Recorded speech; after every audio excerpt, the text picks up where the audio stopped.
तो चलिए चर्चा की शुरुआत करते हैं। खास मेहमान हमारे साथ जुड़ चुके हैं। चिराग सेठी हमारे साथ जुड़े हैं, प्रवक्ता हैं आम आदमी पार्टी के, और निरंजन पोद्दार जी हमारे साथ जुड़े हैं, राजनीतिक विश्लेषक हैं। और थोड़ी ही देर में शिखा राय हमारे साथ जुड़ेंगी, प्रवक्ता हैं बीजेपी पार्टी की। लेकिन शुरुआत में ठीक है, निरंजन पोद्दार जी, अब क्या ये वाकई में सच है? इसके पीछे का कारण क्या है? ये तो बहुत बड़ी बात हो जाती है जानना। लेकिन जैसा कि बीजेपी ये कह रही है कि यहाँ पर बस 4 से 500 रुपए बढ़ाकर एक खुशी का लॉलीपॉप दे दिया जा रहा है।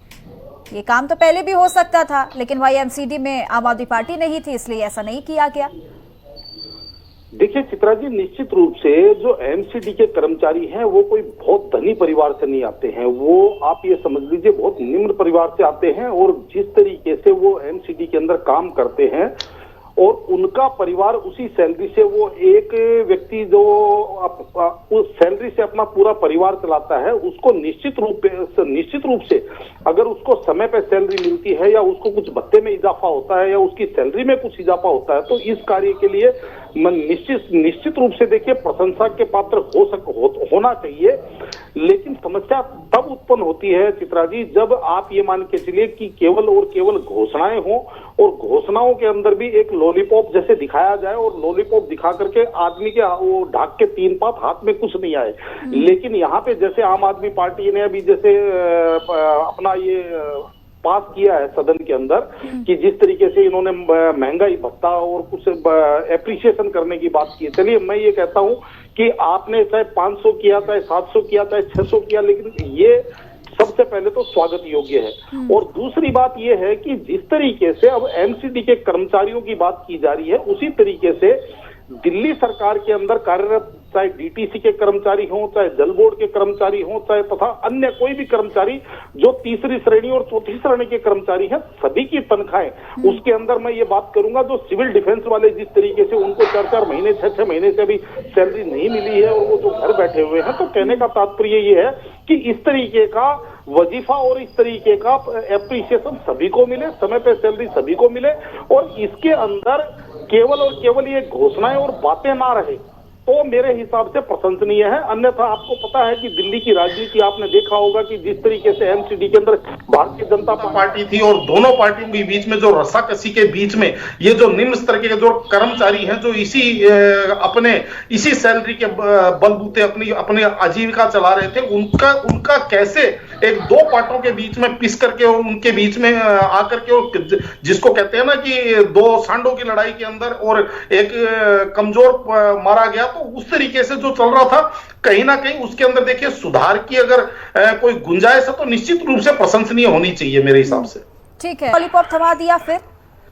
देखिए चित्रा जी, इसी को कहते हैं जुगाड़ की राजनीति। और आप अगर इस चीज को समझेंगे तो जिस तरीके से आम आदमी पार्टी जब एमसीडी के चुनाव लड़ रही थी उस टाइम कह रहे थे कि भाई हम कूड़े का पहाड़ जो है इसको हम एक साल के अंदर इस कूड़े के पहाड़ को हम खत्म कर देंगे।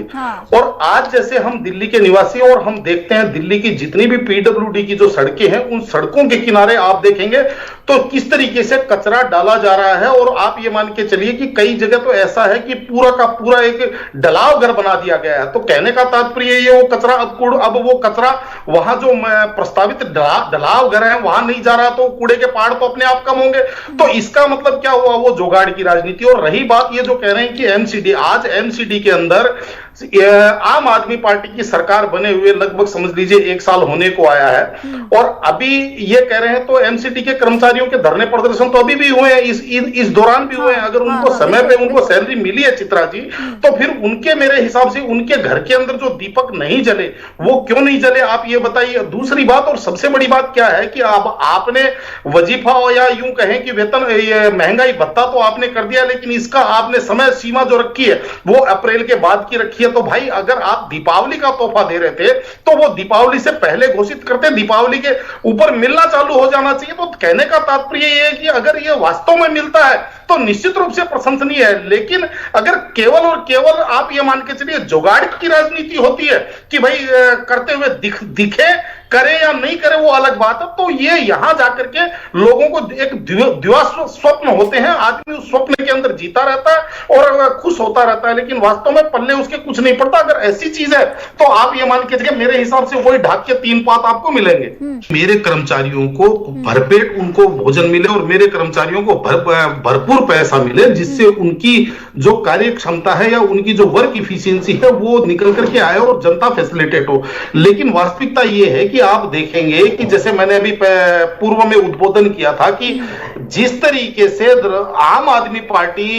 दिल्ली के अंदर सरकार बनाने के बाद में और एमसीडी के अंदर भारतीय जनता पार्टी के रहते हुए जो इनकी आपस में जो राजनीति की नुरा कुश्ती थी, उसके अंदर वास्तव में अगर किसी का नुकसान हुआ तो वो दिल्ली की जनता का नुकसान हुआ, और सबसे बड़ा नुकसान जो एमसीडी के अंदर जो कर्मचारी थे उनका पिछना हुआ, जैसे मैंने अभी आपको पहले बोला था। और इसके अंदर मैं तो आपको बारंबार एक ही बात कह रहा हूं कि अगर आज भी अगर उनको सही समय पे और सही उनका वेतनमान और उनका महंगाई भत्ता या तमाम घोषणाएं अगर लागू हो जाती हैं और उनकी अगर हथेली पे आना चालू हो जाती है, तो चित्रा जी इसको ये मान के चलिए देर आए दुरुस्त आए। लेकिन वास्तविकता होती क्या है? वास्तविकता यही होती है कि घोषणाएं कुछ और होती हैं, उसके बाद में कह दिया जाता है। जैसे अभी आपके सामने देखा,